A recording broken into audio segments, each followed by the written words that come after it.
부주의해서 장난감으로 쓰는 아이들이 문제 아닙니까? 네, 그렇게 되는 거죠. 그러니까는 우리 안에 죄성이 있는 한에는 내가 살인하지 말아야 돼, 부모 공경해야 돼, 탐내지 말아야 돼. 내가 죄성이 있는 한에는 그렇게 하지 말아야 돼, 그렇게 안 해야 돼 라고 하는데 결국에 가서는 뭐냐면 율법이 살인도 안 하고 탐내지도 않도록 싹 만들어주냐면 그건 아니라니까요. 율법이라고 하는 것은 나침판이고 하나의 안내판이에요. 파란불 가세요. 빨간불 가지 마세요. 그것만 하는 거예요. 근데 음주하고 오는 차가 음주운전을 했어. 근데 이 사람은 파란불인데도 기분이 좋아서 빨간불인데도 기분이 좋아서 가는 거예요. 그거 딱 사고가 났어요. 그러면은 신호등 책임인가? 신호등이 뭐라 했어? 신호등이 빨간불 그랬잖아. 근데 술 취한 사람이 빨간불인데도 기분 좋아서 그냥 간 거지. 그러면 그 책임이 누구한테 있습니까? 신호등은 빨간불 했다니까. 근데 술 먹고 정신 비틀비틀 해가지고 그냥 막 가다 사고 낸 사람이 문제라니까. 그래서 우리가 그 신호등만 계속해서 빨간불을 10개를 만들어 놓더라도 사고가 안 나는 건 아니다. 예? 당신이 술 먹고 음주운전하면 안 돼. 그거를 예를 들면 해결을 해줘야 되지. 빨간불이 하나도 안 되니까는 10m 가면 빨간불이고 10m 가면 빨간불이고 빨간불을 계속 해놓으면 어떻게 됩니까? 오히려 더 불편하게만 해지고 나중에는 목적도 달성하지 못하는 그런 꼴이 되어버리잖아요. 자, 그렇다면 뭐죠? 그렇다면은 율법을 의지하게 되면 율법은 선한데 우리에게 선을 행할 능력을 주는 건 아니거든. 네, 그러면 답은 나오죠. 자, 우리가 마음에 원하는 바가 있는데 할 수는 없어. 율법을 의지하면 할 수는 없어. 그러면 다른 뭔가를 의지해서 율법이 가르치고 지시하는 바를 그대로 행동으로 옮겨놓을 수 있는 우리에게 능력을 준다면 그 율법이 지시하는 바, 부모 공경하고 살인하지 말고 이러한 계명을 잘 이행하는 그걸 할 수 있는 능력을 준다면 우리에게는 승리할 수 있고 또 우리가 감당할 수 있는 그런 해답이 거기에 들어있는 줄로 믿습니다. 자, 그래서 이제 우리가 오늘 로마서 8장으로 왔는데 로마서 8장에서는 율법을 의지하면 율법으로는 착하지만은 선하지만은 선하게 되지 않는 그것을 해결하는 방법이 뭐냐라고 할 때 성령입니다. 성령 하나님이다. 이제 그 얘기를 하게 되는 겁니다. 그래서 7장에서는 율법이라는 말을 23번을 썼어요. 율법 23번을 썼는데 8장에 오면은 성령이라고 하는 말을 19번을 써요. 그래서 그 율법의 대용이 뭐냐면 성령이다. 율법의 대신 성령이 들어와야 된다. 성령 하나님의 자리가 있어야 된다. 그 얘기죠. 그 율법이 있는데 우리 속에 죄성이 없다면요. 죄를 짓고자 하는 마음이 없다면 율법으로서 다 가능해요. 율법이 살인하지 마, 훔치지 마, 탐내지 마 라고 하는데 우리 속에 죄성이 없으면 100% 다 다 할 수 있어요. 그럼 우리 속에 죄는 계속 머물러 있잖아요. 죄라고 하는 것이 한 번 왔다가 살짝 가는 게 아니거든요. 인간이 타락하고 나서 인간의 죄성이라고 하는 것은 계속 있는 거예요. 계속 있는 거야. 날이 갈수록 그게 커져요. 그래서 그 뭐냐면 죄가 내주한다는 거죠. 죄가 우리 속에 들어와서 아예 우리의 체질이 돼버리고 우리의 습관이 돼버리고 우리의 사상이 돼버렸다고. 그러니까는 죄라고 하는 놈이 내주에서 웅크리고 있기 때문에 율법이 선하게 하라 하지만 선을 행하는 능력을 죄가 삼켜버린다는 거예요. 자, 그렇다면은 성령이 답인데 성령께서 우리 속에 내주하면 돼요. 성령께서 우리 속에 계속해서 계시면 우리 속에 죄성을 억제시켜가지고 그거를 지배해가지고 성령께서 우리 속에 다스리잖아요. 지금까지는 우리 속에 있는 죄성이 문제였잖아요. 율법은 선하지만은 우리 속에 죄성이 율법을 어기게 하잖아. 근데 그 죄성을 다스리는 성령이 우리 속에 임하게 되면 성령께서 그 율법을 순종할 수 있는 능력으로 우리 속에 작용한단 말이죠. 그러면 율법이 살인하지 말고 탐내지 말라고 하는 그 지시하는 바를 성령님의 능력과 성령님의 은혜 가운데서 우리가 율법이 요구하는 바를 이루는 그런 승리하는 사람 될 수 있는 줄로 믿습니다. 자, 그래서 오늘 그 1절 말씀으로 가서 다시 한번 보겠습니다. 1절 시작. 그러므로 이제 그리스도 예수 안에 있는 자에게는 결코 정죄함이 없나니. 자, 이제 그 성령의 내주 속에서, 성령의 지배 속에서 율법이 하라고 하는 계명을 지켜나갈 수 있는 그런 능력 있는 삶을 살게 된다. 이제 그런 얘기를 8장에서 하는데, 자, 그런 얘기를 할 때 이제 출발점, 차근차근 설명해야 되잖아요. 자, 그 설명의 첫 번째가 뭐냐면, 그리스도 예수 안에 있는 자에게는 정죄함이 없다 했어요. 정죄라고 하는 것은 뭐냐면, 너 이런 죄를 지었지, 또 살인죄를 지었지, 너는 남의 걸 훔쳤지, 너는 탐냈지, 그러니까 너는 죄인이야, 이런 얘기거든요. 그러니까는 거기서 우리가 풀려났는데, 어떻게 풀려났냐면, 그리스도 예수 안에서 이제는 죄 없는 사람이 됐다. 그건 뭡니까? 예수님의 십자가에서 우리를 대신해서 죄값을 지불함으로 인해서 우리는 이제 의롭다함을 받았죠. 의롭다함을. 죄값을 지불하니까 너는 의롭다 해서 이제 우리는 석방됐잖아요. 그러니까 와가지고 너 옛날에 그런 죄를 지었지, 이렇게 말하더라도 나는 죄가 없는 사람이 된 거죠. 그게 정죄가 없는 거죠. 그러니까 예수님 안에 있는 우리들은 과거에 대해서 하나님은 다 깨끗하다고 우리에게 선언해 주신 줄로 믿습니다. 아멘? 근데 우리 속에 그런 죄의식 같은 게 좀 남아있어요. 그것은 뭔가 하면 예수님이 십자가에서 우리의 죄값을 지불하셨는데, 죄값 지불할 때 100원이에요. 100원인데 예수님께서 우리가 지불해야 될 돈이 100원인데 예수님께서 십자가에서 죽으신 것을 내가 믿으면은 내 죄를 고백하고 예수님이 십자가에 죽으셨다, 대신해서 갚았다라고 할 때 예수님이 한 90원 정도 갚아준 것 같아. 그러면은 10원이 모자라잖아. 그러면 나는 뭐예요? 항상 죄인으로서 아직도 내가 갚아야 될 게 남아있다 라고 하는 사람들이 아직도 나는 죄라고 하는 것을 가지고 있다, 그런 거거든요. 이 얘기는 틀린 거죠. 예수님께서 십자가에서 우리를 대신해서 죄값을 갚을 때 우리가 지불해야 되는 100원에 대해서 하나도 빼놓지 않고 100원 그 자체를 다 지불한 줄로 믿습니다. 그러니까 우리가 그렇게 내가 아직도 뭔가 남아있는 것 같아 라고 하는 것은 예수님이 덜 갚아서 그런 게 아니고 예수님이 다 갚아줬는데 우리가 그렇게 받아들이지 못하는 거죠. 그런 거는 왜 생겨나게 되죠? 그건 왜 생기냐면 내가 죄를 지금 현재도 지을 수 있거든요. 그러니까 예수님께서 너의 죄를 과거, 현재, 미래 다 해결했다라고 하는 그 믿음이 우리한테 필요한 거란 말이에요. 우리가 천국에 들어가서 부활하기 전까지는 죄를 지을 수 있어요. 명절 때 죄 많이 지었을 거야. 너무나 많이 먹었다든지 너무나 많이 먹어도 지지. 일용할 양식을 달라 했는데 명절 때만 되면 한 3일치 다 먹어버립니다. 하여튼간에 식구들 같이 지내다 보면은 뭐 온갖 저기도 하고 해가지고 과분해서 혹은 모자라서 죄도 짓고요. 근데 그러한 죄도 예수님의 십자가 안에서 우리에게 다 용서받은 줄로 믿습니다. 그러니까 이제 우리가 명절 지내고 오니까 멀쩡하게 새벽기도 잘했는데 명절 때 괜히 새벽기도를 안 한 거예요. 할 수도 있는데 주일날 예배를 드릴 수 있거든요. 근데 괜히 또 주일날 예배를 안 드리는 거야. 설이니까 그냥 안 온 거야. 교회 안 온 거야. 그냥 예배 드릴 수 있다니까. 근데도 분위기 봐서 안 와버리고. 그러니까 돌아서서 보니까 아이고 내가 또 이런 거 좀 부족하구나 라고 느낄 때 혹시 내 죄가 남아있는가 라고 생각하는데 예수님께서 십자가에서 흘리신 그 피는 우리의 과거, 현재, 미래의 모든 죄에 대해서 몽땅 다 씻어낼 수 있는 그러한 의로운 피인 줄로 믿습니다. 그러니까 내가 지금 당장에 허물이 있다 해가지고 정죄함을 받는, 너는 죄인이라고 하는 그런 하나님의 심판 아래에 있는 것은 아니라는 얘기죠. 회개하면 우리가 다 용서를 받을 수 있는 줄로 믿습니다. 그리고 또 이렇게 우리의 그 자신감이 떨어질 때가 있어요. 메뚜기다.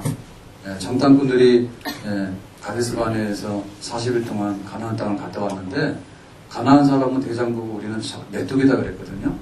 그래서 생각해보니까 저 사람은 돈 많은데 나는 돈도 없고 저 사람은 잘생겼나 잘생기지도 않고 뭐 저 사람은 굉장히 배운 게 많은데 나는 배운 것도 별로 없고 뭐 저 사람은 사업했는데 굉장히 성공했어요. 나는 별로 성공도 못했고 저 사람은 막 교회를 다녔는데 교회 나온 지 몇 년 되지도 않는데 신앙생활 잘하는 거예요. 나는 교회를 들락날락 해가지고 20, 30년 됐는데 아직도 이 모양이에요. 그런 걸 생각하니까 자기 마음에 자존감이 떨어지죠. 나는 도대체 뭐야? 나 좀 뭐 못한 사람이 아닌가? 이런 것 때문에 예수님께서 십자가에서 흘리신 피가 90%는 됐지만 10%는 모자란다는 생각을 우리한테 오해를 할 수 있다는 거죠. 그러니까 나 자신의 그 자신감 떨어지거나 혹은 자존감이 떨어지거나 혹은 내가 오늘도 죄를 지을 수 있는 이런 것 때문에 예수님께서 십자가에서 흘리신 피가 우리를 다 깨끗하게 한다고 하는 그것을 훼손해서는 아니 될 줄로 믿습니다. 우리는 완전히 풀려났거든요. 우리는 완전히 삭방된 거예요. 그러니까는 우리 안에는 어떤 일이더라도 너는 아직도 하나님의 진노와 심판 아래에 있는 죄인이야 라고 하는 것은 예수님의 십자가 아래에서는 절대로 있을 수 없는 일인 줄로 믿습니다. 자, 그래서 예수님 안에서 우리가 정죄를 받지 않는다라고 할 때, 자, 그 다음에 단계는 뭐냐? 이제 2절입니다. 2절. 자, 2절. 시작. 이는 그리스도 예수 안에 있는 생명의 성령의 법이 죄와 사망의 법에서 너를 해방하였습니다. 자, 그리스도 예수 안에서 정죄가 없다 했는데, 자, 그 이유가 뭔가 하면, 생명의 성령의 법이 죄와 사망의 법에서 너를 해방했다 했어요. 자, 여기서 나오는 말 중에서 법이라는 말하고 해방이라는 말인데요. 자, 법이라고 하는 건 뭐예요? 법이라고 하는 것은?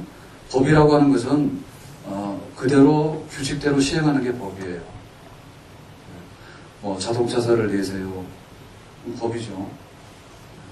그리고 또 법이라고 하는 것은, 오른쪽으로 가세요. 오른쪽으로 하는 게 법이에요. 그러니까, 법이라고 하는 것은 지배받는 건데, 지배받는 건데, 우리는 지금까지 어디서부터, 어디에 지배를 받았는가 하면, 율법이라고 하는 것에 지배를 받았어요, 지금까지. 살인하지 마, 훔치지 마, 탐심을 품지 마. 하나님께서 하라 하는 거기에 우리가 지배를 받고 살았어요. 그랬는데, 내 속에 죄가 있기 때문에, 그렇게 하는 게 옳긴 옳은데, 돌아보면은 내가 그렇게 안 한 상태가 돼버린 거죠. 우리가 그런 법에 우리가 지배를 받고 살아왔잖아요, 지금까지. 근데 이제 예수님께서 십자가에서 우리의 죄값을 100원 다 몽땅 지불했다. 그걸 믿고 나면 우리는 정죄함이 없는데, 그렇게 되면 뭐가 되냐면 예수 믿는 자에게 성령이 임하거든요. 예수를 믿게 되면 예수의 영이 우리에게 임해요. 예수의 영이 뭐냐면 성령이에요. 성령이 임하면은 이제는 성령께서 너에게 간음하지 마, 너는 훔치지 마, 혹은 너는 탐심을 품지 마, 너는 다른 사람을 이렇게 거짓 증거하지 마. 이제 이런 거를 옛날에는 율법이 우리한테 가르쳤잖아요. 근데 이제 예수 믿고 나면 예수의 영을 받게 되고, 그 예수의 영은 성령, 보혜사 성령인데, 성령을 받게 되면 성령께서 너 간음하지 마, 너 탐내지 마, 너 거짓말하지 마, 이렇게 가르친다니까, 우리 속에. 그런 성령의 법 아래 이제 우리가 들어오게 되는 거예요.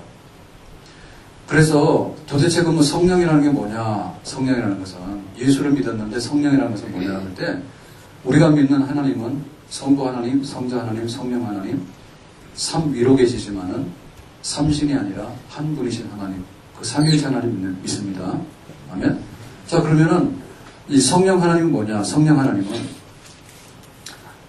하나님이 세상을 지으실 때 태초에 하나님이 천지를 창조하시니라 했습니다. 그럴 때 이 세상을 짓겠다라고 하는 것은 하나님이 세상을 지었는데, 하나님이 세상을 지으셨는데, 성부 하나님, 성자 하나님, 성령 하나님께서 한 분 하나님이잖아요. 그분이 지으신 거예요.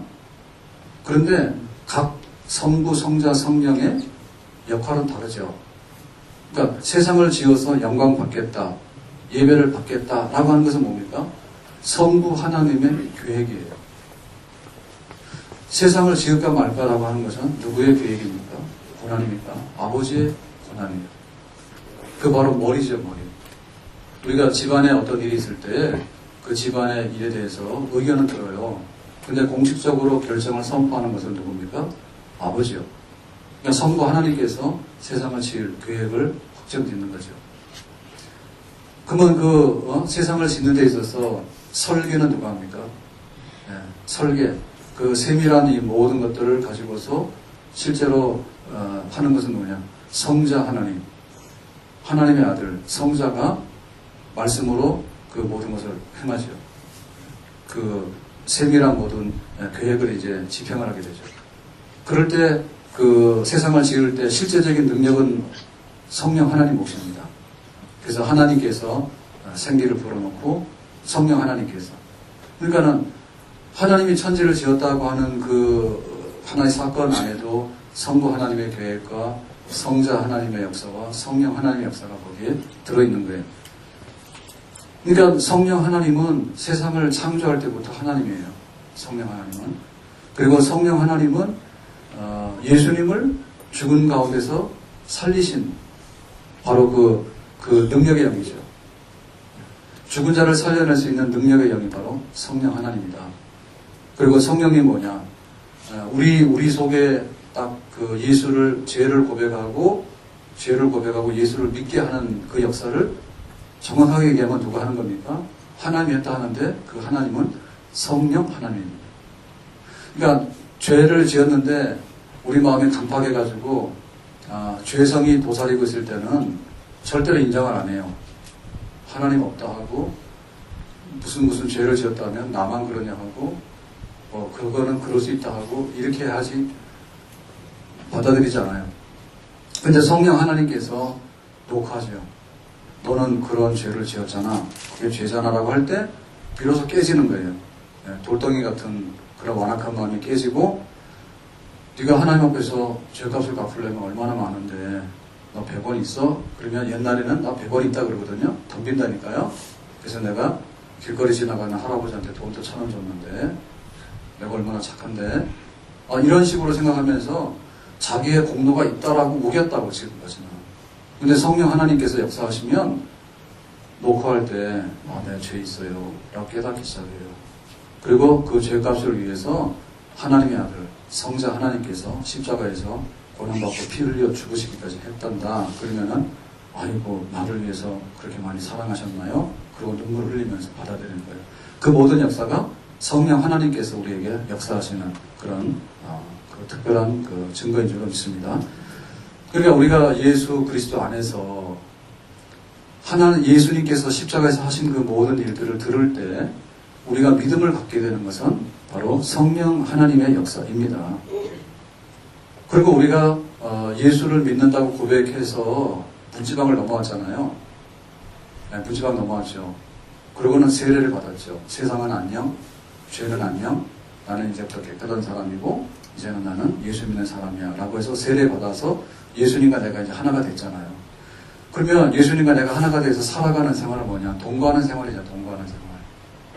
동거하는 생활을 예수님과 함께 살아가는데 그러려면 뭐냐면 예배도 드려야 되고 말씀도 읽어야 되고 기도도 해야 되고 또 와서 우리 믿는 형제들을 사랑하기도 해야 되고 서로 간에 봉사도 해야 되고 이런 일을 하는데 바로 그게 그리스도인의 삶이에요. 그래 그리스도인의 삶은 말하자면은 수레바퀴 같아요. 수레바퀴.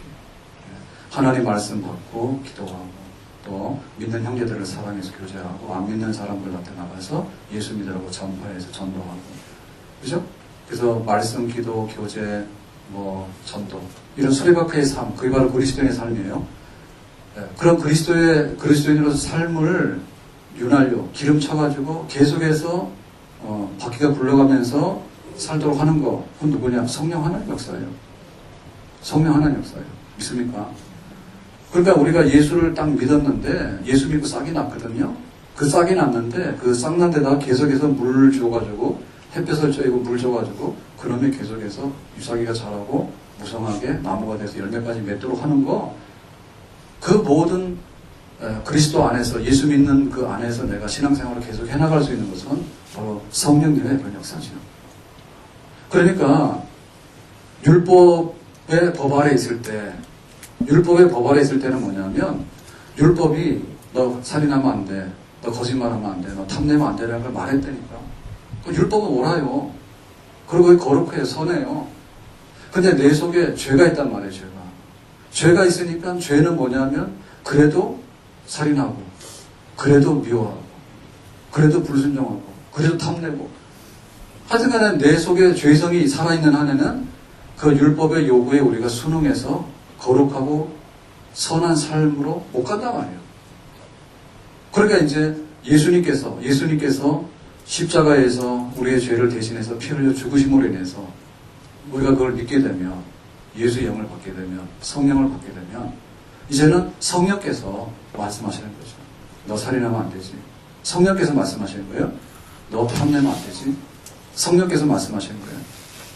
그러니까는 그 성령의 그 법, 성령의 가르침과 성령의 다스림과 성령의 지배에 순응하게 될 때 성령님의 그 능력에 의해 가지고 우리가 율법이 지시하는 바를 이루어 나감으로 인해서 우리가 온전한 그리스도인이 되고 거룩하고 또 정말 성결한 그런 하나님의 백성으로 풍성한 삶을 우리가 누리게 되는 줄로 믿습니다. 그러니까 예수 안에 있기 전에는 선과 악이 갈등하게 되면요 대부분이 다 악이 이겨요. 예수 안에 있기 전에는. 안 믿는 사람들이 착한 일도 하지만은 돌아서서 보면 악한 일을 더 많이 하거든요. 만약에 우리가 착한 일을 더 많이 하게 된다면 세상은 살만한 세상이에요. 근데 악한 일을 더 많이 해. 악이 이긴다니까. 그걸 우리가 율법을 가지고서 하나님 믿는다 하지만 율법을 가지고서 우리가 노력을 많이 하잖아요. 그러면은 율법을 행하고 싶지만은 돌아서서 보면 율법을 어기는 것이 돼. 우리도 마찬가지로. 그래서 이제 예수님 안에서 정죄함이 없고 예수님 안에서 성령을 받아서 성령님의 그 의지와 성령님의 그 활동과 성령님의 그 뜻을 우리가 순응해 나가게 되면 이제는 율법이 아니라 성령의 법 아래에 있게 되는 그런 복된 하나님의 백성이 될 수 있는 줄로 믿습니다. 자, 3절 말씀으로 가서 보겠어요. 3절 시작. 율법이 육신으로 말미암아 연약하여 할 수 없는 그것을 하나님은 하시나니. 예, 여기까지만. 자, 이거 이해하죠. 율법이 육신으로 말미암아 연약하여 우리 속에 육신에 죄성이 있거든요. 죄성이 있기 때문에 율법이 하라 하지만은 결국에는 우리의 연약함과 죄성 때문에 못해요. 우리가 율법이 하라고 하는 것을 못했어. 그런데 이제 하나님이 하시나니 어떻게 합니까? 밑에 계속해서 시작. 그 죄로 말미암아 자기 아들을 죄 있는 육신의 모양으로 보내어 육신의 죄를 정하사. 그러니까 이제 그 하나님의 아들이 십자가에서 우리의 모든 죄를 몽땅 씻어내는 율법의 요구를 다 이루는 그런 일을 하셨다.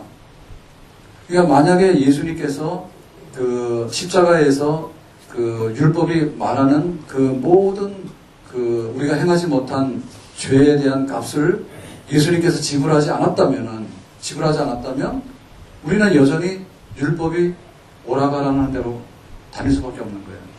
그런데 하나님의 아들 예수님께서 인간의 몸으로 오셔서 인간이 지은 우리가 지은 그 죄를 대신해서 죄값을 몽땅 지불해 주시는 그거를 하셨기 때문에 이제는 율법으로부터 우리는 자유함을 얻고 해방됐는데 우리가 그런 게 아니라 예수님께서 그렇게 하셨거든요. 그러니까 그 예수를 믿는 우리들도 해방되고 이제는 율법이 지배하는 것이 아니라 성령이 지배하는 것으로 넘어갈 수 있는 그런 하나의 근거가 되는 줄로 믿습니다. 북한에서 핵실험 막 해가지고 좀 긴장이 돼요? 긴장 안 돼요? 여기 군에 아들 가 있는 집 손 들어봐요. 많지 않나요? 걱정 좀 되죠? 애들이 군대를 안 가서 그래. 이거 다 군대 가 있으면은 어떻게 될까 걱정이 더 많을 거예요.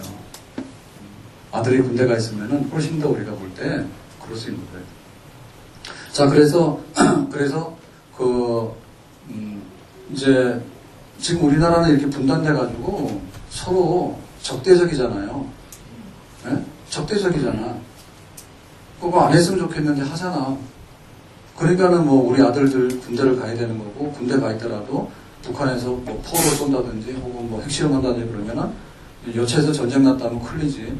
군인만 그런 게 아니라 만약에 핵무기를 만들었으면은 서울에다 하나 쏘면 서울 다 날아간다며요. 고양시는 넘어갈 것 같아. 이렇게 서울 갔다가 서울 가느라고 넘어갈 것 같아. 근데 여기도 안심 못하는 거예요. 하여튼 하나 떨어지면은 고양시 다 없어지는 거예요. 그날로 우리는 없어지는 겁니다. 다 천국 가는 겁니다. 근데 만약에 지금 통일이 됐으면 어떻게 돼요? 우리 아들이 군대 가기 위해서 안 가겠어요. 통일됐으면 군인이 그렇게 많이 필요하지 않겠죠? 그렇죠? 그러면 징집이라는 건 없어질 거 아니에요? 지금 우리나라는 모병제가 아니에요. 직업군인들, 자기가 자원해서 월급 받고 가는 그런 군인이 아니라 징집에 다 가야 돼. 다 가야 되는 법이 지금 작동을 하고 있잖아요. 근데 만약에 통일됐으면 그 많은 군대를 뭐하러 갈 필요가 있을까? 그러면은 이제 모병하고 그러면 지금 군대 문제는 지금처럼 그렇지 않을 거예요. 그러니까 결국에는 그 법이 해소가 되려고 그러면 평화가 와가지고 통일이 돼버린다든지 그러면은 지금 병역법은 없을 거예요. 그죠? 율법이 계속해서 죄가 있기 때문에 너 이렇게 하면 안 돼, 하면 안 돼, 이런 거 한다니까요. 그러니까 율법의 지배 아래 있었어요. 근데 계속해서 그 율법이 다니면서 너는 간음죄네, 너는 뭐 살인죄네, 이게 고지서를 발부하잖아요. 계속해서 그랬잖아. 근데 우리가 여기서 풀려나서 해방돼가지고 일로 넘어가려면 이 죄값에 대해서 몽땅 지불을 해야 되는 무슨 영수증이 있어야 되는데 그게 뭡니까? 하나님이 당신의 아들을 인간으로 보내서 우리들이 지은 죄값을 십자가에서 차곡차곡 다 쌓은 거예요. 네? 고양시가 이렇게 지자체가 이게 움직이려면 시청에 있는 그 공무원들 월급 다 줘야 돼요. 그럼 그거는 서울 시민이 세금 내서 고양시청 월급 줍니까? 아니죠. 우리가 세금 내잖아요. 네. 그래서 시청 직원은 우리한테 고맙게 생각해요. 근데 간혹가다 거꾸로 되죠. 진짜 우리가 더 내서 다 하는 거 아니에요, 그죠? 그건 우리가 낼 때 한 푼, 두 푼 모인 것이 그거 다 되는 거예요. 네? 다 모여가지고 이제 고양시에서 월급도 줄 뿐만 아니라 고양시에서 여러 가지 일을 하잖아요. 여러 가지 일을 하잖아요. 공원도 바꾸고 뭐 하수도 나고 온갖 거 다 하잖아요. 그러니까는 그 우리가 율법의 다스림 속에 있을 때 너는 살인죄, 너도 살인죄, 너도 살인죄, 너는 뭐 간음죄 뭐 다 했는데 항상 그 율법이 돌아다니면서 그거 하는 거 아니야. 박치지면서 뭐 이렇게. 그러니까 우리가 그거 해방되려면 어떻게 되냐면 몽땅 이걸 다 모아야 되죠. 율법이 원하는 거는 그동안에 받아야 되는 벌을 다 갖다 그러니까 쌓아놔야 되잖아요. 산더미처럼 쫙 쌓아놨다니까. 그러니까 예수님께서 십자가에서 죽을 만큼 죄값이 된 거지. 그러니까 그 죄값을 해소하기 위해서 예수님께서 십자가에 죽으시는데 어떻게 한 사람의 죽음으로 그 죄가 다 없어지느냐? 없어지지요. 왜냐하면 하나님의 아들이잖아요. 이 죄에 대해서 심판하는 건 누가 하냐면 우리가 법관이 하지만은 법관이 너는 물건 이만큼 훔쳤으면 너는 3년, 너는 살인했으면 너는 부기징역 이런 거 하지만은 근본적으로 볼 때는 하나님이 법관이에요. 하나님이 법관인데 하나님께서 그 죄값을 다 계산했을 때 뭐라고 약속했냐면 이만큼 죄값이 된다면 내 아들, 하나님의 아들, 성자 하나님, 하나님의 아들을 인간으로 보내서 이 인간의 죄값하고 내 아들의 목숨하고를 바꾸겠다. 그렇게 되죠. 그래서 십자가에 죽으신 거예요. 그리고 앞으로 율법이 원하는 거 있잖아요. 선을 행해라. 살인하지 말고 간음하지 말고 탐내지 마라. 라고 하는 율법의 요구사항도 있잖아요. 그 율법의 요구사항을 이룰 수 있는 것도 예수님의 십자가의 죽음 안에 다 들어있어요. 예수님께서 십자가에 죽으심을 해가지고 앞으로 나를 믿는 자는 율법에서 해방돼가지고 율법을 행할 수 있는 이 모든 것도 내가 이 안에서 해결을 했다. 소극적인 면에서 볼 때는 죄값이 청산이지만은 적극적인 면에서 볼 때는 율법이 원하는 모든 의의를 획득하는 그런 예수님의 십자가의 죽음인 줄로 믿습니다. 그게 바로 근거예요. 그렇기 때문에 이제는 우리는 선택을 하면 돼. 옛날에는 선택의 여지가 없어요. 옛날에는 무조건 율법 아래서 태어나면 율법의 백성이에요. 그냥 우리나라에서 태어나면 남자는 다 군대 가는 거예요, 옛날에는. 만약에 통일이 돼가지고 평화로운 나라가 왔으면 아들들이 지금처럼 다 군대를 갈 이유가 없는 거죠. 그런 새로운 시대를 열었어요. 그러니까 이제는 어떻게 했냐면 이제는 율법 아래 있을 놈이 있고 네가 그리스도 예수 안에 성령의 법 아래 있어라. 그러니까 우리는 예수를 믿기로 하고 우리는 예수님을 영접해서 받아들인 줄로 믿습니다. 왜냐하면 율법대로 내가 의롭다함을 받으려고 하면 발버둥을 치지만은 결국에 꼬꾸라진다니까요.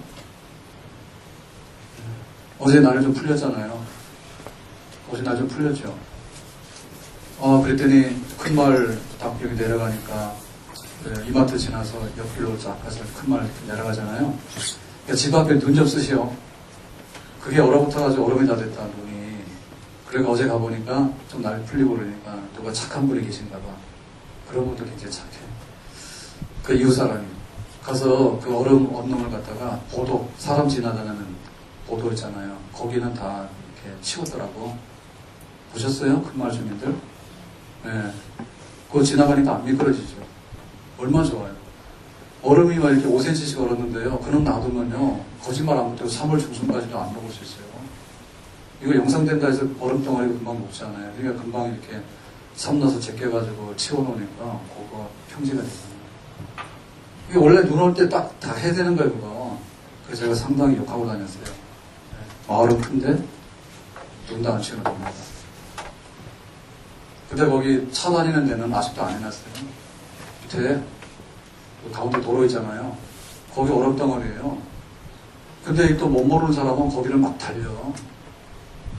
불안해 죽겠는 거라 차를 몰고 가는데 중앙선도 없어요. 거기 얼음이 다 얼어가지고 보이지도 않아. 근데 갓길에서 차도 되잖아요. 차 2대가 가야 되는데 평상시대는 피해가죠. 충분하게. 근데 그게 브레이크 같은 거 밟으면요 얼음판이 미끄러져요. 차가. 근데 못 모르는 차들이 막 덤벼든대요. 막 들어온다니까 겁나 죽겠는 거라 이게. 예? 그 얼음판 위에서 차 2대가 쇼를 하는 거예요. 얼마나 불안한지 몰라. 그러니까는 눈 오시거든, 아니 눈 오거든 나가서 제발 좀 차다니는데 눈 좀 쓰세요. 큰 말 주님들에게 고함. 그래가지고 그 얼음 딱 해놓으면은요 미끄러질 염려가 별로 없어. 근데 안 그러면은 진짜 그 생각했다니. 지금도 얼음 온 데는 가다 보면 탄현역밖에 또 안 했거든요. 탄현역에서 이마트 가는 거기 또 안 했어요. 근데 또 착한 사람들이 있는 데는 가다가 이렇게 사고를 해가지고 또 해놨어요. 그래, 이거 안 되면은 이거 시내에서도 좀 아이젠하고 다녀야 되겠다니까. 예? 등산하는 사람들 신발 밑에다가 얼음 그거 안 미끄러지게 하고 다니는 거 있잖아요. 아이젠하고 다녀야 될 판이라. 그거 없애버리면요, 근원적으로 없어져 버리면요, 그좀 자유롭게 다니면 되는 거예요. 근데 얼음이 꽁꽁 얼어있는 한에는 항상 미끄러운 거예요. 조심해야 되는 거예요. 그래서 이제 우리가 율법의 다스림과 법 속에서 옛날에 살다가 실패를 봤는데 하나님께서 하나님의 아들 예수님을 십자가에서 못 박아 죽이심으로 인해가지고 그 율법으로서 우리가 행할 수 없던 것들을 성령 받아서 행할 수 있는 새로운 법 아래 있는 나라를 만들었다니. 우리가 글로 가도록 선택하면 되는 거죠. 예수 믿고 나서 성령 받고 성령 받으면 똑같이 가늠하지 말라는 거거든요. 여러분 율법이라고 하는 것은 2가지 법이 없어요. 똑같아요 법은. 그런데 율법에 의지하게 되면 뭐냐면 율법이 가늠하지 말라 하니까 내가 가늠 안 할 수 있다라고 하는 것이 율법을 의지하고 매달리는 사람이에요. 그러면 다 실패해요. 근데 성령의 법, 성령으로 인해가지고 가늠하지 마라 하면 성령께서 내 마음속에 가늠하지 않을 수 있는 그런 능력을 주심으로 인해가지고 우리가 그것을 이기고 율법의 요구를 이룰 수 있는 그런 능력의 역사가 우리 안에 있는 줄로 믿습니다. 그건 내 능력이 아니죠. 예수 믿고 나서 예수의 영, 성령을 우리가 받음으로 인해서 그런 영이 우리에게 생겨나게 되는 것입니다. 그렇기 때문에 우리는 율법이 요구하는 것에 관해서 행하는 방법이 2가지가 있는데 2가지 방법 중에 하나 선택해야 돼요. 하나는 뭐냐면 내 육신으로 인해서 내가 이만하면 대학도 나왔고 대학원도 나왔어. 나는 박사야. 그런데 탐내지 말라는데 이런 것 주면 내가 탐 안 낼 수 있어. 이렇게 하는 건 뭐냐면 우리의 그 육신을 의지하는 거예요. 예? 내가 아내가 있어. 내 아내가 예뻐. 근데 나는 다른 예쁜 여자를 보더라도 눈 깜빡 안 할 거야. 여러분 그런 말 믿지 마세요. 그래서 부부간에 별거하면 안 돼. 예? 아니 다윗이 그랬잖아요. 다윗이 바세바 때 왜 한눈을 팔았어요? 부인이 없어서 그래요? 다윗은 그 전에도 부인이 여럿이요. 근데 그것까지도 취했잖아요. 그러니까 그거 잘못된 거라니까. 그러니까 내 아내가 예쁜데 혹은 나는 많이 배웠는데 그런 거에 의지해가지고 율법이 요구하는 걸 우리가 행할 수 있느냐? 행할 수 없다니까. 그러니까 우리 교회 생활도 마찬가지거든요. 교회 와서 신앙생활 하는데 육신을 의지하면 안 된다고. 내가 신앙생활 경력이 10년인데 어쩌란 말이에요 10년인데 죄를 짓더라도요 더 큰 죄를 지어요. 이게 뭐가 모를 때는 그냥 애교를 봐줄 수 있는 죄를 짓습니다. 예? 우리 아이들이 유치원 다니는데 철없는 아이들이요 돈 10,000원짜리 들고 와가지고 가서 100원짜리 아이스크림 사 먹고 올 수 있어요. 우리가 보면 어른이 보면 참 어처구니 없잖아요. 100원짜리 가져가려면 100원짜리 아이스크림 사 먹으려면 100원을 가져가야지 10,000원짜리 왜 가져가. 그러니까 죄를 지어봐야 아주 귀엽게 봐줄 수 있는 죄를 짓는다니까. 근데 교회를 한 10년, 20년 다니잖아요. 그러면 이거 아주 골수분자가 되는 거예요. 그래서 죄를 짓더라도 악질적인 걸 지어요. 예? 악질적인 걸 지어가지고 교회에다가 손해를 끼치더라도요, 큰 손해를 끼쳐버려요. 큰 손해를. 큰 손해를 끼쳐버려요. 그러니까 우리가 그런 육신을 의지하면 안 돼. 그 육신 의지하는 건 얘가 10년 할 때 어쩌란 말이에요. 잘못하면 더 큰 도둑은 되는데. 많이 배울수록요, 남을 더 괴롭히는 거고요. 힘이 셀수록 남을 더 괴롭히는 겁니다. 힘 약한 사람이 어떻게 괴롭히냐고. 힘센 사람이 가서 강도짓 하면 후회하는 거예요.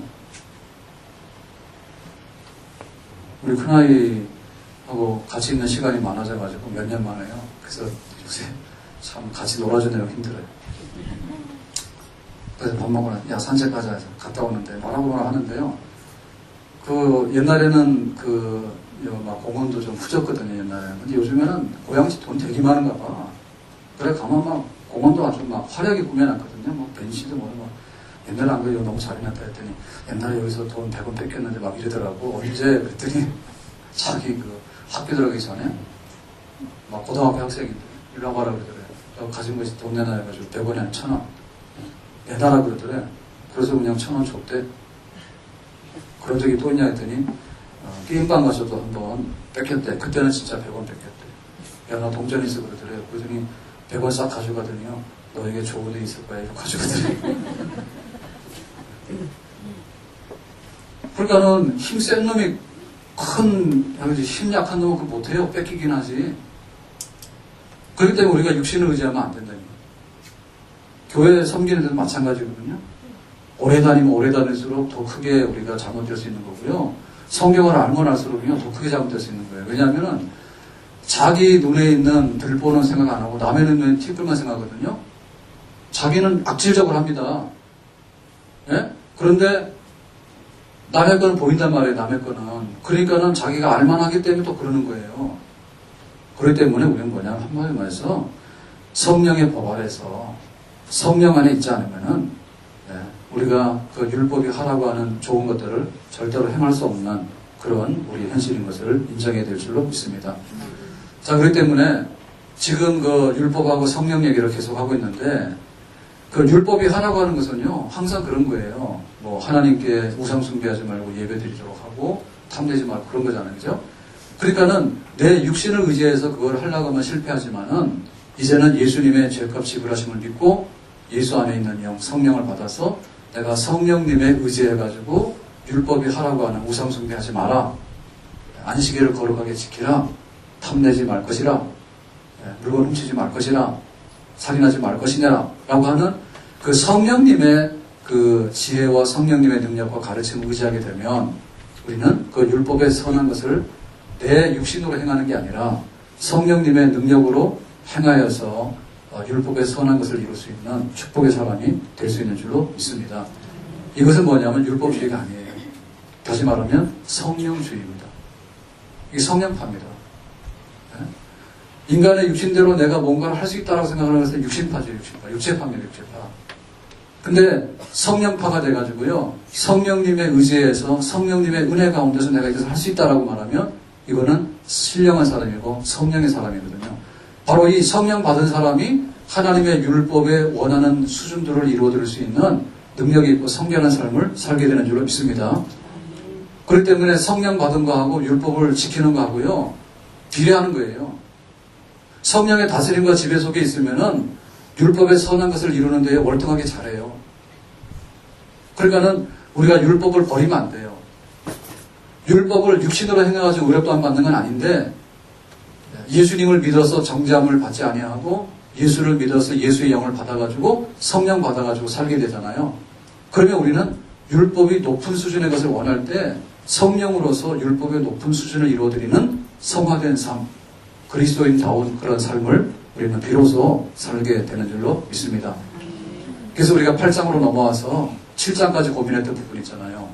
율법이 착하긴 착한데 도무지 율법은 나에게 정말 능력을 안 줘. 뇌 속에 죄가 도스리고 있어가지고 이 죄가 내 속에 내조하고 있어서 나하고 동거하거든요. 어떻게 하면 좋지?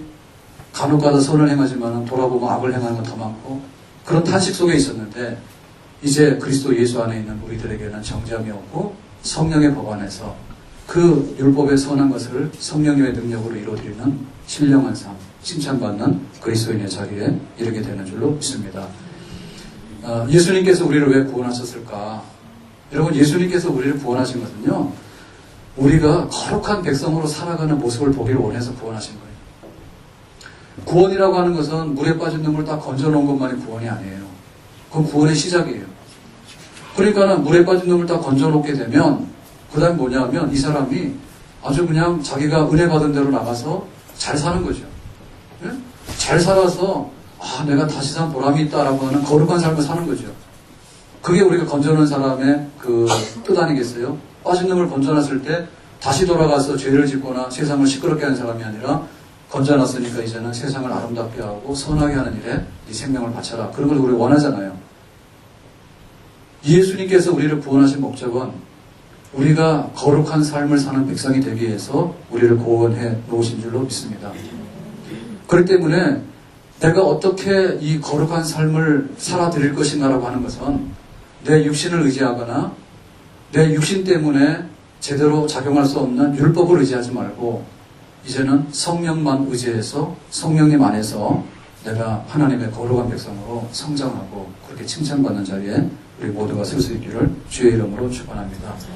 이제 바울은 해답을 보여주기 시작했거든요. 내가 예수 믿어서 의롭다함 받는다라고 하는 법정적인 의만이 아니라 내가 예수 믿어서 성령을 받고 성령 안에서 율법이 원했던 그 거룩한 기준에 부합한 성화되는 그리스도인의 길을 바울은 지금 제시하고 있는데 우리는 절대로 내가 예수 믿은 것이 졸업장이다라고 생각하면 안 돼요. 내가 예수 믿어서 죄는 용서받았는데 늘 아주 개가 토하였던 자리에 들어가고 돼지가 씻어놓으니까 더러운 데 가서 굴러다니는 것처럼 그렇게 살면 안 되나요? 내가 예수 믿어서 의롭다함 받았지만은 의롭다함 받은 우리는 성화되고 정말 성결하고 더욱더 거룩한 삶을 향해서 나아가는 그런 성령 안에 있는 사람이 되어야 될 줄로 믿습니다. 그렇기 때문에 이런 것은요 노력 많이 해야 돼요. 노력 많이 해서 우리가 세례문답 받을 때 당신 죄가 있는 거 인정하냐? 예. 그러면 당신 죄값을 혼자 지불할 수 있느냐? 못해요. 그럼 어떻게 할래? 예수님께서 죄값 지불하신 것을 나는 믿어요. 잘했다. 그래서 우리가 세례를 준 거거든요. 거기서 끝나면 안 돼요.